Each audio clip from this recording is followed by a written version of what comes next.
Hello and welcome to the Whole Health Cure.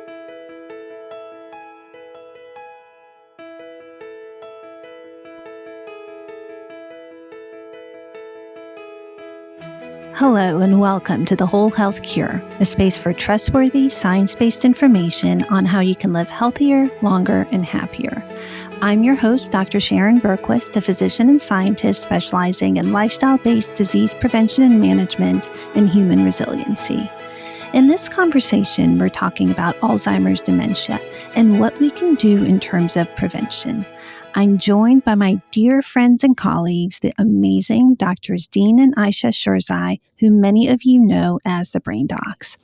Dr. Dean Sherzai is a behavioral neurologist and neuroscientist whose entire life has been dedicated to behavioral change models at the community and population level.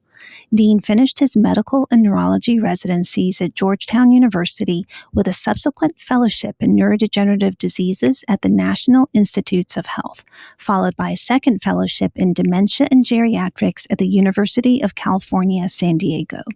He also holds 2 master's degrees in advanced sciences at UCSD and in epidemiology from Loma Linda University. He has received a PhD in healthcare leadership focused on community empowerment from Loma Linda Andrews University. Finally, he completed the executive leadership program at Harvard Business School. His vision has always been to revolutionize healthcare by empowering communities to take control of their own health. Dr. Ayesha Sherzai is a vascular neurologist and research scientist. After completing her residency, she completed a fellowship in vascular neurology and epidemiology at Columbia University Neurological Institute of New York.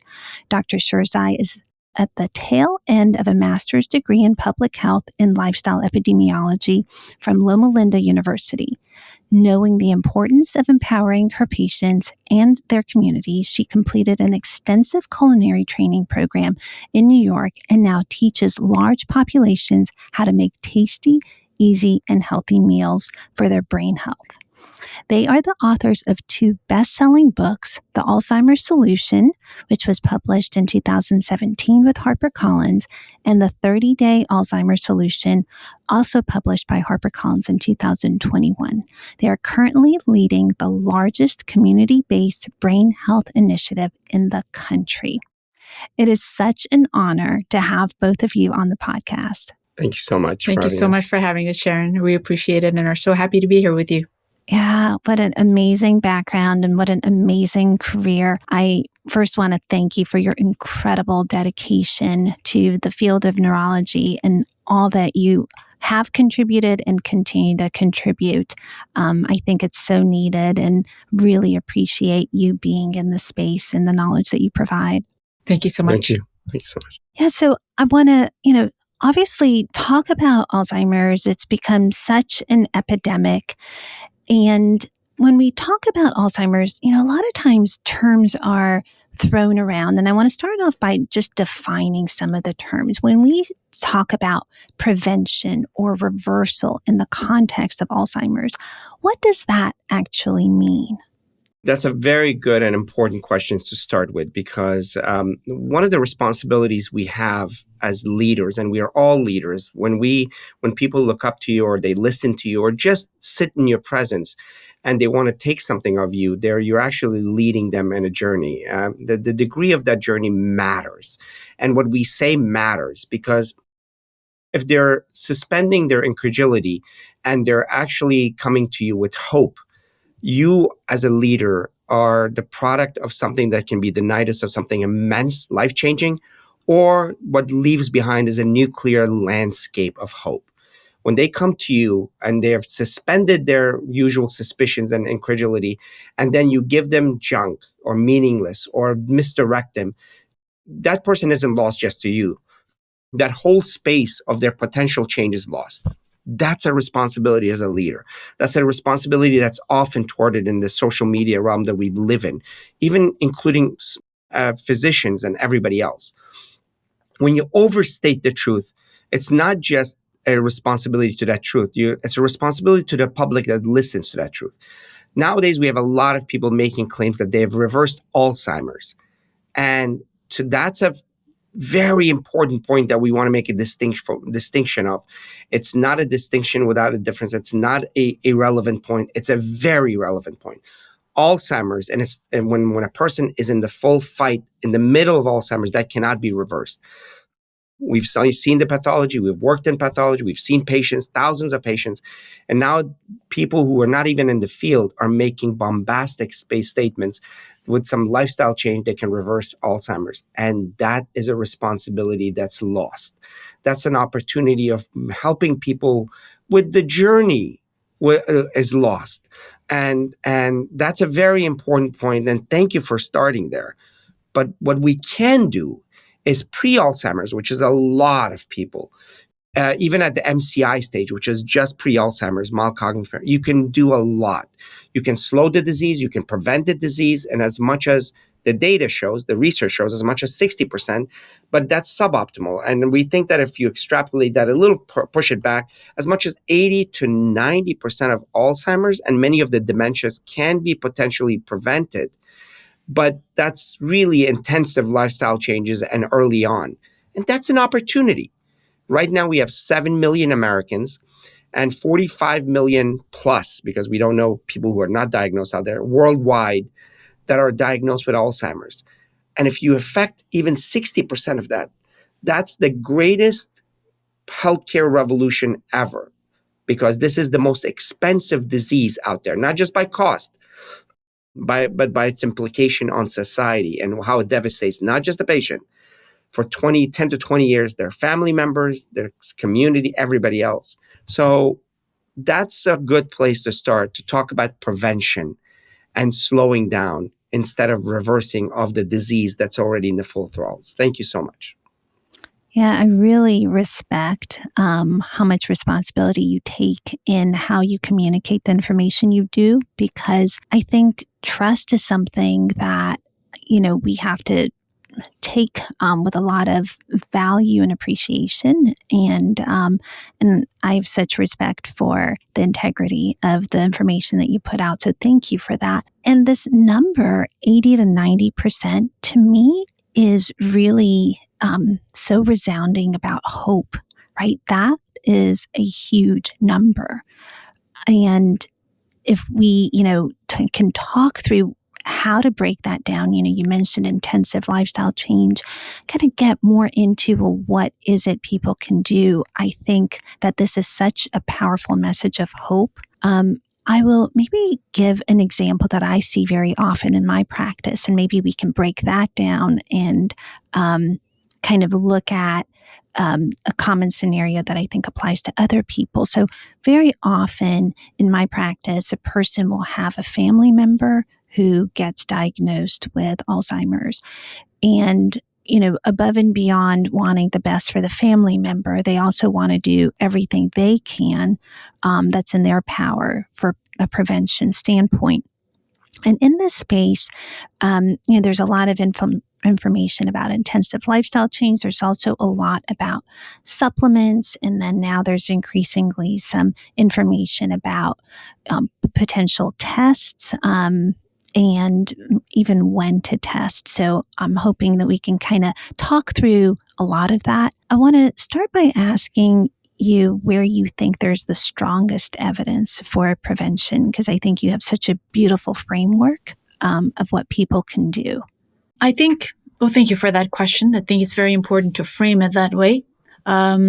For individuals who've seen a loved one go through this disease, they probably know that when we speak about Alzheimer's disease, first of all, Alzheimer's and dementia sometimes is used synonymously because dementia is an umbrella term, and Alzheimer's is the most common type of dementia. 60 to 70% of all dementias are Alzheimer's disease. So if we say dementia and Alzheimer's, we basically are talking about Alzheimer's disease specifically here, because we have enough evidence as far as how it manifests and how it can be prevented. It's a disease that doesn't happen at point X. Somebody starts having memory problems, that's when they get diagnosed. It doesn't work that way. When you look at the pathology and what happens in the brain of someone having the symptoms of Alzheimer's disease, you will notice that the pathology actually exists and it evolves over many, many, many years. It takes about 20 to 30 years for someone to have those abnormal or harmful proteins around their brain cells and some pathological changes going on in their bodies that comes to a point and it manifests as memory problems or behavior problems or not being able to plan your day or not being able to remember your appointments and schedules and things of that nature, where your activities of daily living are affected. And that's something that we have realized over maybe just the last decade or so, that it takes a very long time for this to happen, which gives us a huge window of opportunity to impact our risk factors. Now, when you look at the risk factors that determine Alzheimer's disease, there are a mix of vascular and metabolic risk factors and then lifestyle factors that determine them. As far as vascular risk factors are concerned, we now know that things like blood pressure, cholesterol, having high LDL cholesterol specifically, having diabetes or prediabetes or even insulin resistance. One of our papers was on insulin resistance and how people's neuropsychological testing gets affected if they have abnormal insulin, insulin resistance numbers. All of that can increase the risk for Alzheimer's disease. And many scientists now use the phrase that Alzheimer's is not a disease that occurs in your 60s or 70s. It's a disease of midlife. It's the things that you have to take care of during your midlife. And what brings those on are obviously a mixture of genetic proclivities, but mostly lifestyle. So the things that you eat, how you move, your sleep patterns, your sleep hygiene habits, how you connect with the world by improving your cognitive activities, by staying engaged socially. And to kind of make things easier, we created an acronym, a self-serving acronym, because we're neurologists, and we call it N.E.U.R.O. N stands for nutrition, E stands for exercise, U stands for unwind or stress management, R stands for restorative sleep, and O stands for optimizing cognitive activity. We made it easy for our patients and community members to remember these things. And we have tremendous evidence in each of these categories that when a person takes care of it, that they can reduce their risk of developing Alzheimer's disease significantly during their lifetime. Yeah, I love the framework. As a lot of people listening, they obviously wanted to learn a lot more about breaking down each of those categories. So if you don't mind, maybe we can delve in just a little bit more to get more information about each one. And certainly you provide so much resource in your course and your website that people can follow up on. But in terms of nutrition, nutrition means so many things to different people, but from an Alzheimer's prevention standpoint, what type of dietary pattern do you recommend? And just at a high level, what are good ways for people to get the type of nutrients that you think are important? I love that you said dietary pattern and you didn't say foods. You and I have had conversations in the past about this. There was a time when people would be running around quote unquote superfoods, but there's no such thing. We don't eat one food at a time. We don't eat one micronutrient at a time. We eat multiple things, and it's the synergy between these elements in our food products that determine either benefit or harm to our brains and the bodies. And the kind of dietary patterns that have been studied and validated extensively, they're essentially a variation of the same theme, whether it's the MIND diet or the Mediterranean diet or a DASH diet. It's an acronym for dietary approach to stop hypertension, or, the vegetarian diet, et cetera, et cetera. All of these dietary patterns, they have the same theme. When people tend to eat more unprocessed, plant predominant or plant-based foods, they tend to do better. And I'll speak about the MIND diet, which is, it's also an acronym. It stands for Mediterranean Intervention for Neurodegenerative Delay. Thank goodness for the acronym. And it essentially is a scoring system. And you get high scores when you eat things like fruits, vegetables, whole grains, legumes, nuts and seeds, and you reduce your consumption of ultra-processed foods, and you reduce your consumption of saturated foods. So that's the MIND diet. And studies have shown that when people adhere to the MIND diet, this was from Rush University, published in 2015, and it has been validated in multiple populations, that you reduce your risk of developing Alzheimer's disease by more than 50%. And even moderate adherence to such a dietary pattern results in 35% reduction in Alzheimer's disease risk. That's incredible. We don't have anything else that reduces your risk by that magnitude. And there are multiple other studies that are, offshoots of this concept. So multiple studies show that when people eat, say, for example, just one serving of green leafy vegetable, that they actually have a brain that looks 11 years younger. And that's just by not removing anything, just by adding green leafy vegetables. I think it's quite an empowering message. And study after study shows the same thing. Eating more fruits, eating more vegetables, reducing sources of saturated fats, whether that's red meat or high-fat dairy products, it results in lower risk. I said there are no superfoods, but when you go into a community, when we work with our community members, changing dietary patterns are very difficult because diet is not just diet, it's your culture, it's your history, it's your stories, it's your memories.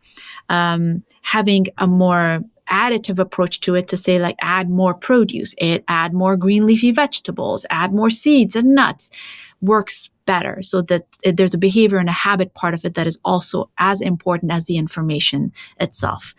So we're very, very aware of that when we work with our communities.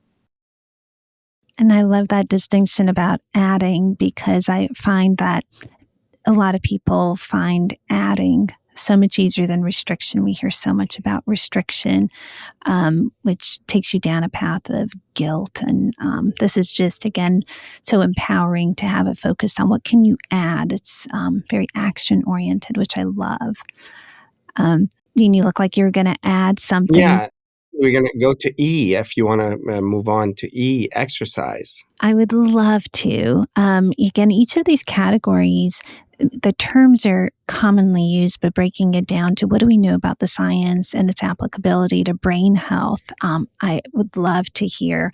So how do you counsel people to optimize their exercise to reduce their risk?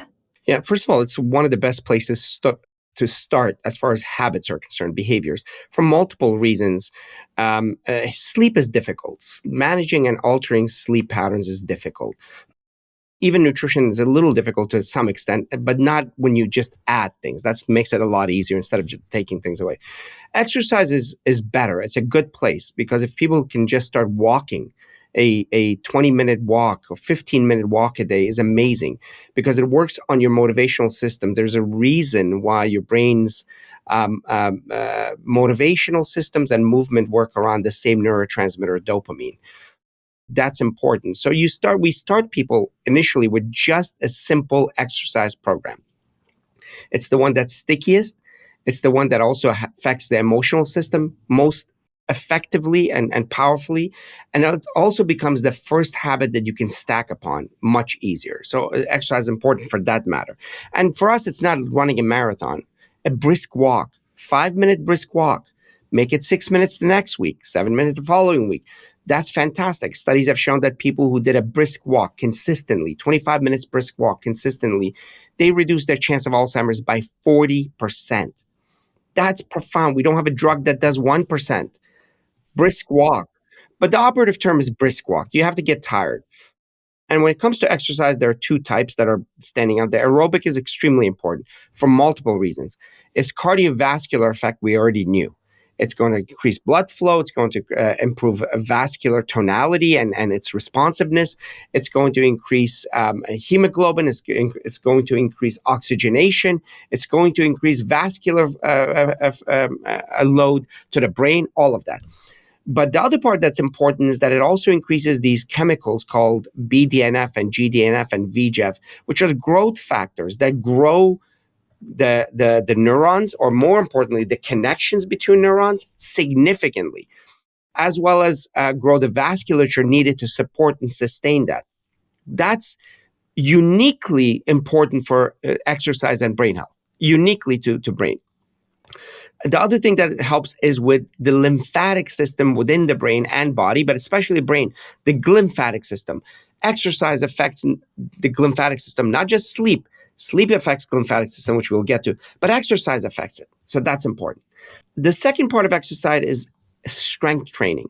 There are many studies that show that strength training actually builds brain capacity and brain size, specifically leg strength, to the point that we have actually used this term, bigger legs, bigger brains. Well, not really that close, but yes, studies have shown that individuals that had MCI, two groups, same kind of group, same population. One study, it was actually twin studies, when one group did stretching and the other group did leg strength exercises, they actually reversed their risk significantly, profoundly. 47% of them who had mild cognitive impairment, they reversed their neuropsychological scores and they were in the normal memory scores back again. So 47% of them, and that's huge. And they continued to stay that way for 18 months, even after stopping the whole resistance training program. That's the huge impact of exercise on brain. So exercise, more than any other system, the brain is going to benefit from exercise at multiple levels, from the growth factor level to the blood flow level to the sleep level to the resetting the cycle. It's just absolutely important. But both aerobic and strength training is important. So that's why we say, if you're going to start a lifestyle change, start with a brisk walk. That is so powerful. Tying back to what you had said, Ayesha, about the study that you'd done about just metabolic health improvements linked to better neuropsychiatric testing. Exercise is just so potent, and it's the muscle strengthening with the muscle working as a metabolic organ just makes it so vital in all of this. I'm such a believer that we cannot achieve health, let alone optimal health, without the exercise piece. And what I love is, like you mentioned, Dean, sleep is hard, but we can control the exercise piece a little easier in the fact that we can actually clean out our brains effectively through the exercise is, extremely helpful with the, lymphatic system, et cetera. So I think that that's a really powerful thing. A lot of people think, oh no, I'm not sleeping, I'm doomed. And just this message again, that there's still so much one can do. These are all such profound numbers that you're putting out there with each one of these lifestyle components, that I think that we can all walk away feeling that, gosh, there's something I can do today that is remarkably going to make a difference. The Unwind, maybe we can talk a little bit about that. That one's hard too, right? Yeah, I mean, nobody's better at that than you. That's right. Yeah. Well, I was just about to say that. I don't think there's anyone better than you. The way we approach it is the same way as you. We talk about good stress and bad stress. Good stress are the activities, behaviors, and emotions. Remember those three components of products of the brain that we have that are driven by your purpose, have direction, have clear measurable variables, and you work towards eliminating things that are bad stress, which are not driven by your purpose, don't have clear direction, don't have clear timelines. Those are the mechanisms of how stress is built in our limbic system. And the way you do that is systematically, almost like a management thing. I love lists. I want, even with programs and whiteboards yes. and if you put those two together, I'm taken. The reality is, even with children and schools that we work with, we start with write lists. What stresses you specifically and measurably? What elements in your school? What elements in your relationships? What elements in your work? What elements in your travel? Write them down. Those are the bad stressors, because it's not, serving my purpose. I don't know how to do it. I don't know the timelines. And people don't really sit down and really define those coherently. Good stress, build a life around building up your good stress, specifically, measurably, and make lists and do that. And then the third element, you'll find out in that journey that there are things you can't affect. Like, we used to travel from Loma Linda to Los Angeles every day, 2 hours back and forth. We couldn't help it because our community projects were on beach cities and our clinical work was in Loma Linda. We can't control that. But we changed the language around that. The two of us would drive and have conversations and would listen to music and would also say that this travel time is going to be our getting closer, working towards our projects, and changed the language in our head from one of just horrendous LA traffic to one of, well, look at this. We're sitting in a moving machine while we're creating life together. We did. We actually just completely changed that atmosphere and made it more of a creative moment where we would say, okay, what problem are we going to solve in the next 2 hours? And we would just start from the very beginning, and at the end of it, at the beginning was either with some coffee and some James Blake music, or sometimes even AC/DC or ABBA or classical music. Yeah. But we changed the complete experience. So those three approaches are pivotal to stress management. And you know this better than us. The limbic, hypothalamic, pituitary, adrenal axis is powerful. We ignore it because we're scared of we can't do anything about it, but we can. How we approach every day, every minute is important. And to us, even meditation is not about finding an unusual room and unusual positions and unusual mantras. All those are great. But finding anything that gives you that mental state of calmness, but then transposing it into everything else. So Ayesha has told me that meditative dishwashing is fantastic for me. So when I'm washing dishes, that calm state as it flows through me is in that act. Or if I'm reading a book, learning how to calm myself during that state. So meditation is not about a isolated moment, experience, position, or it's about that state of mind that you own that you can bring to every other occasion in your life. Mm-hmm. Yeah, how it carries through is really so much of the power. And do you find that works with reframing as well? Like if you can reframe your drive, do you find that that also extends to other aspects of what you do throughout the day? Incredibly. Yeah. Cognitive behavioral therapy is my passion. I've gone the whole spectrum from psychoanalysis now to very functional cognitive behavioral therapy. And a core element of that, whether it's in sleep, whether it's in behavior, whether it's in habit, is reframing, changing the language and finding the positive language or different language. Not necessarily, you don't have to be Pollyannish and just find positivity where there is none, but you can reframe it and reshape it to show that it serves your purpose in a bigger picture. And that's a very functional. And also the other one is decatastrophizing. We are naturally catastrophizers because we had to be. If it was a difference between that bush moving is just wind or a lion, it served your purpose to overread that as a lion because it didn't serve your purpose. If that one time it was a lion, you would be dead. So evolution programmed you to overread things, to catastrophize things. And in a modern life, we bring that catastrophic mindset to everything, especially when you sleep. So decatastrophize, write it down, and you'll see in the morning that it wasn't really that big a deal that the neighbor parked their car too close to the fence. That grass that needed a little more, shade anyway. You can reframe and decatastrophize at the same time. Yeah. Yeah. And it's really powerful with sleep, right? Restorative sleep. That is such a big topic. Maybe if we drill down on one component, I would say probably what people I see struggle with, and maybe you can have some advice on this component of sleep, is when people awaken middle of the night. This is where this behavioral component is so big. Most people allow their minds to go in a direction that just makes them more awake as opposed to helps them go back to sleep. Are there any things that you think are just so impactful that help the behavioral component of sleep that you would encourage people to try?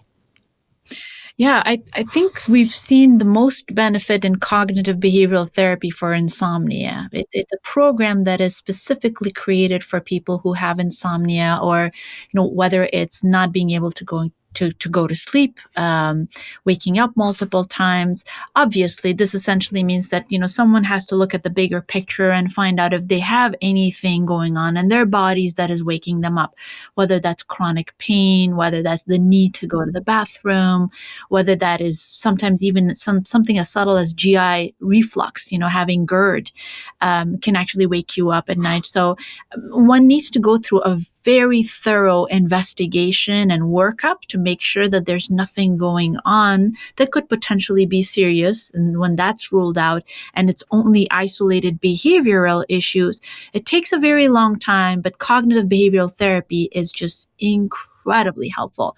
That highlights and identifies some really interesting tendencies that we have of how we process information before sleep and even during the daytime that continues to, process while we're sleeping. Sometimes we even dream about that, and that discomfort wakes us up in the middle of the night, and we can't get ourselves to get rid of that thought process and go back to sleep. So disassociating with that habit that has been going on for such a long time takes a while. That's why it takes a while. It's not impossible. It's just people staying consistent with that therapeutic behavior long enough where you dissociate yourself from your behavior. Like the way we tell our kids, like, it's not you, it's your behavior that is bad.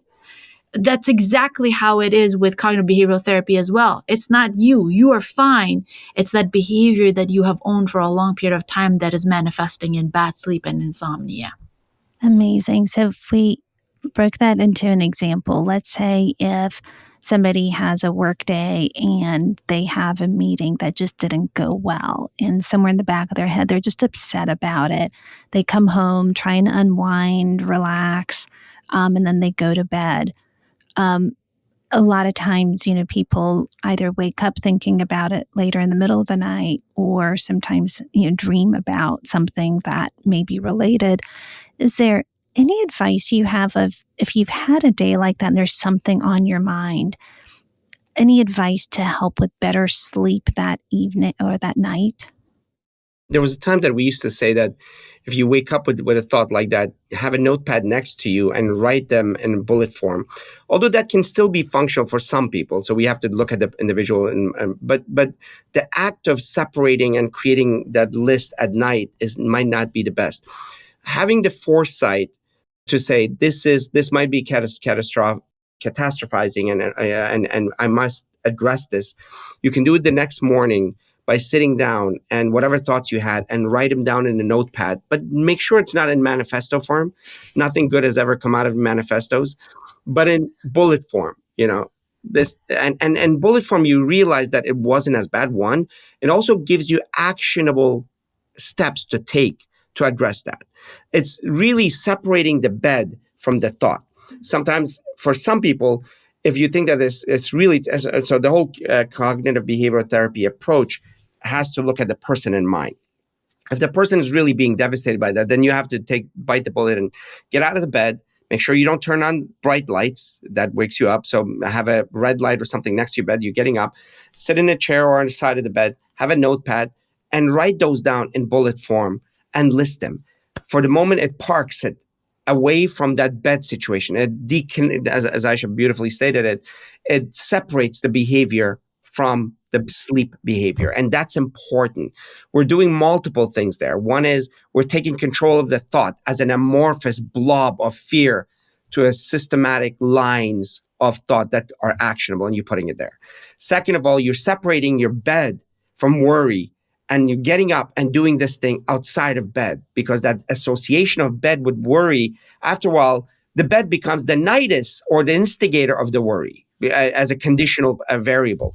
So those are two important things. As you can guess, that's not going to fix itself over a couple of times. It's going to take many, many times, but it does. We've seen this consistently where people have actually over time reduced that tension, have actually started to take control of that thought. And the bed does not become the instigator of thought and is a separate space of peace. That behavior didn't come to you overnight, and it's not going to go away overnight. And just knowing that, and knowing that it's not a blob of fear, it's a bunch of lines, and also the fact that it's not as bad as you thought when you looked at it in the light of day, it gives you profound control over time. I was just thinking that as you were speaking, that just the recognition of that in itself is so valuable. And yes, there's a lot of work that's involved, but I think that's already such a connection point that, oftentimes people just don't make. And it's, not necessarily one that everybody would associate with why am I not sleeping well. So that is actually very valuable. And the O, so optimization, what are we optimizing? Yeah. Oh, it's such an important It element. is. So optimizing is mental activity. We have 87 billion neurons, roughly, and potential quadrillion connections between them. Like each neuron can make a couple of connections or as many as 30,000 connections. Some neurons in your Purkinje, in your cerebellum, make as many as 50,000 connections. Those are continuously changing. The most vibrant, the most agile, ever-changing organ in the body is the brain. We think it's GI or skin. No, not even close. Your neurons, minute by minute, are changing. They're making connections and pulling away connections. And there's a whole talk we have about why those connections can become problem later when the scaffolding falls apart and tau protein and all of that. But we'll leave that for now. But the connections are a living system that's happening continuously, and it's under your control. What controls it? The cognitive capacity that you build in your brain. The amount of brain capacity that you build from childhood on, that brain reserve or cognitive reserve is profoundly protective, and it makes sense. One example is if you have two thoughts, although thoughts don't work in that way, but they're connected through with one axon, right? If that axon is severed with a bad night's sleep, that thought is gone. That connection is gone. But if they have 30,000 connections between each other, nothing's going to break that relationship. That's going to be a resilient relationship. And that's what cognitive activity gives you. As it happens, there's no study, no meaningful study, no good study that's done that doesn't control for that. But the way we control for that is by asking people's education, because it's easy. I had 2 years of education, 12 years of education, 14, 16, 18, 30, or some of us who are perpetual students, whatever number we have. We use that as a measure of cognitive activity. It's one of the measures. It's not necessarily the best, because I know many people that didn't even go to school, but they've kept their brains so active that they probably have more connections than some professors. But the most important part is cognitive activity. That's what creates the most protection for the brain, because each neuron's making 30,000 connections is a profound amount of resilience and protection or cognitive reserve. And that's been shown repeatedly in study after study after study. One, that more than anything else, you have control over that. And two, more than anything else, it's the most protective thing. So keep your brains active, not just with things like Sudoku. I have a thing against Sudoku, but it's not. Sudoku is fine. All these things are fine. But more complex behaviors, and many of them, as we grow older, a very common thing that happens as we grow older, we become narrower and narrower and narrower in our beliefs and our capacities and the things we partake in and the social circles and in our hobbies. And that narrowness collapses us. Broaden. As you get older, broaden. Take more classes, more musical instruments if you know one, or take musical instrument, learn how to dance, take other languages, travel, volunteer, many activities that involve many domains of the brain. And in doing so, you've created a network that will protect you for as long as your body will allow it. That's the protection. And we did a meta-analysis that was published, and we're in the middle of another one now, that shows that complex behaviors that you push on the edge to grow is the thing that protects you the most. As we're in this era now where there's Chat GPT and there's going to be more AI, it just makes me think about what's the future state of the human brain, right? If we have this reliance on, machine learning or even artificial intelligence doing a lot of that thinking, I know that's a huge topic and we don't need to get into it, but it's so profound. But I'll posit a positive, optimistic thing here. I know that Ayesha always says, don't say this, and now that my kids say don't say this, I am But the you most, say it anyway. but I'm going to say it anyway. I'm the most musically challenged person in the family. She's an amazing singer and musician, and my kids are as well. But I've played guitar for 30 years and I stink. Well, I'm limited. Let's not use the pejorative term. But I just composed a song.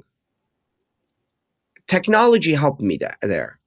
And a realm that was close to me at the beginning of the funnel, because I don't know the musical instruments and I don't know how to write musical pieces, was allowed to me through technology to get past those funnels and open up to the creative realm that I am privy to, and open up an entire world to me there.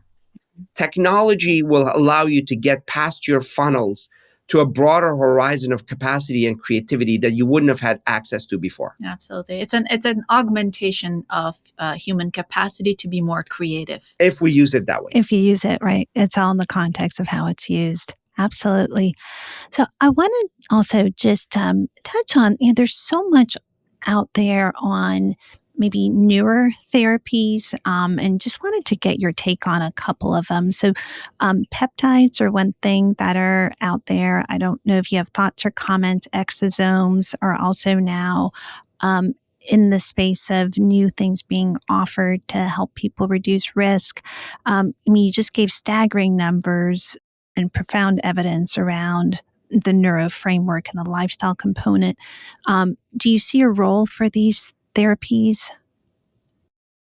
I would say I'm cautiously optimistic that we are going to learn more and more about different diagnostic techniques, not only to help us detect the disease earlier or help us determine risk in people who don't have the symptoms. I mean, there are a lot of different tests that are coming out. The exosomes is very exciting. As with anything else, whenever something is instituted from research into populations, they have to be validated and they have to show the same numbers and magnitude in different populations and in large number of people before we can introduce it as a guideline directed therapy or a measure.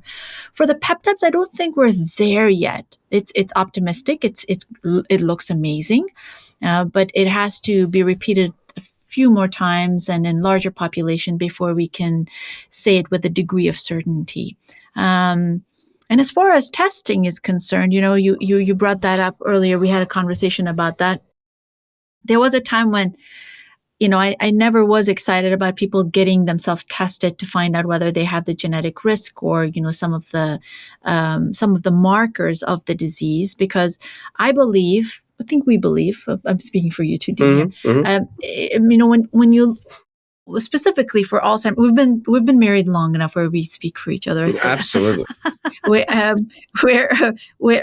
consider Alzheimer's disease as a cumulative disease, which basically means it's a downstream impact of things happening early on. And, finding out whether you are at high risk could be empowering. It could be nerve-wracking as well. But if everyone agrees and if everyone sees this, especially during their midlife, as an opportunity to optimizing their health so that they can live a cognitively vibrant life in their 80s, 90s, and beyond, I think that's most helpful. I hope that it doesn't serve as a yes, no, should I or should I not pay attention to my lifestyle. Because Alzheimer's disease is one of the endpoints, but you can do so much to grow your brain and to stay cognitively active and vibrant throughout your life. Beautiful. The one thing I wanted to speak to was you're in Emory, and from a university perspective, the most important thing we can learn as a society right now, and I'm being very cognizant of when I'm saying the most important thing, is making ourselves and the society aware of the language of science and lift the conversation, human consciousness, the floor of human consciousness, to become more aware of the scientific thinking. Otherwise, we're going to be overwhelmed with the noise in social media. So there's a lot of things that show signal, powerful signal, maybe at some, like, for example, 400 drugs worked on mice not even on the petri dish, on mice and Alzheimer's. None of them translated to humans.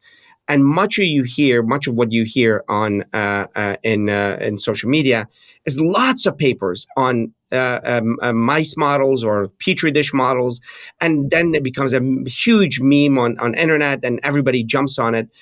We're talking about the coconut oil. Coconut oil was $1 billion business based on a case of one, N of one.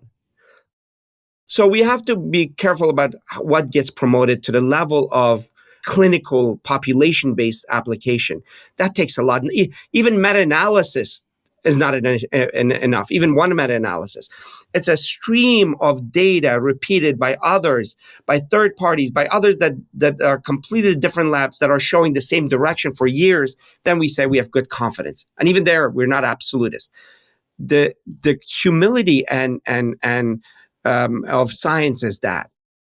And as scientists and as clinicians, we must kind of bring that to the surface. And that's critical because like in the realm of Alzheimer's or dementia or even heart disease, everything else, every day you're going to hear something else, another peptide, another protein, another exosome, another this or that.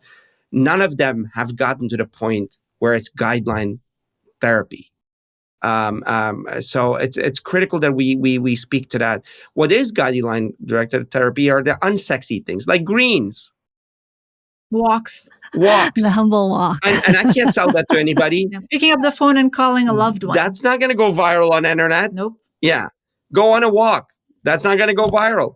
But if I say this incredible thing that's off the route, off of an island in France that only Sherpas got up there. So how are the Sherpas got into island of? I'm just making things up. But if you make something else like that, then it's going to go viral. And nobody's going to challenge. And if they do challenge, they say, but science says all kinds of things. No, science is not Mr. Science. Science is a self-reflective, ever-evolving, ever-correcting, directional methodology. So that's every talk, very boring conversation. We have this over and over again. It's not a political view. It's not right, left, Republican, Democrat. All of us believe in the same thing. A methodology that we can believe that's going to guide us in the right direction. Yeah. The rigor of the science and approaching it with humility. I just think you're spot on with that. I think that's huge. In terms of testing, certainly there's the ApoE4, people can check genetic predisposition. And as you mentioned, regardless, everything you just laid out for us is still incredibly powerful and valuable. Is there any other testing that you think is on the horizon right now? For people who have that family member, they want to know, where am I in the process? Do I need to worry? Do I need to get a baseline evaluation? Is there anything you recommend for people to test for? I think before we jump to the specifics of dementia markers, I think everyone should understand and own. I'm using the word own, the knowledge about their metabolic risk factors first and foremost. Again, it probably sounds very unsexy, but having a blood pressure monitor that you can buy from a local pharmacy and keeping it on your kitchen counter is probably one of the biggest public health determinants of brain health. By far. And knowing how to put that thing around your arm, the sphygmomanometer, right? Not anywhere else, but just knowing to kind of like put it where the microphone is in your, cubital fossa, and it can hear your heartbeat, making sure that for 5 minutes you don't do anything, sit down and calm down before you check your blood pressure, having a small little notebook, or nowadays they actually do it automatically. It keeps a good mark of your blood pressure on the machine itself, and just taking that to your doctor and showing them what your blood pressure pattern is amazing. That can actually completely determine not only your brain health, but your heart health, your vascular health, and your longevity. You wanted to say something else? No, that's fantastic. I love the way you approach that. The basic things, I think it's sexy. Depends on how you say it. Yeah, I think it just depends on how you say it, right? I think you can reframe anything, right? Yeah, and the second thing is LDL. Yeah. 3 letters, LDL. Know your LDL. Yeah, there are all these, oh my goodness, people come to me from all over the world and these huge lists of the lipid profile and all that. Okay, great. LDL. LDL right now is a very useful one. And the data on the relationship between high LDL and dementia is very powerful. Not one study, not two studies, dozens and dozens of studies. But in social media, it's now somebody made a document that, high LDL is protective based on complete misreading of their own data. Misreading of their own data. They actually published it and everybody said, but you misread this. So LDL. And the third one is hemoglobin A1C. Yeah. The marker of glucose metabolism. A lot of us, completely ignore that. And I think it comes from the understanding that these chronic diseases of quote unquote aging is something that we deal with later on in life. But we know that these markers continue to change even in our 20s and 30s. And for us to kind of be aware of them, and this is no fear mongering, it's just awareness. It's like, how people start taking care of their hair and skin, they should basically have the same mentality about their brain and other organs as well, knowing that what's happening inside your body is as important as what's happening on the outside. And if we all take care of it and know our numbers, other things are, getting your vitamin B12 checked once a year. Knowing your vitamin B12 levels being in the normal range makes a huge difference for your brain health.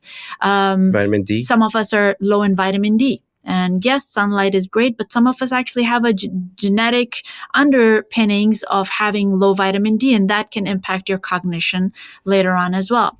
And omega-3. And omega-3 fatty acids, consuming it in the form of food. And for some of us, if we're not consuming it enough in the form of supplementation, like algae-based DHA or EPA or even fish-based, depending on what your choices are, is important.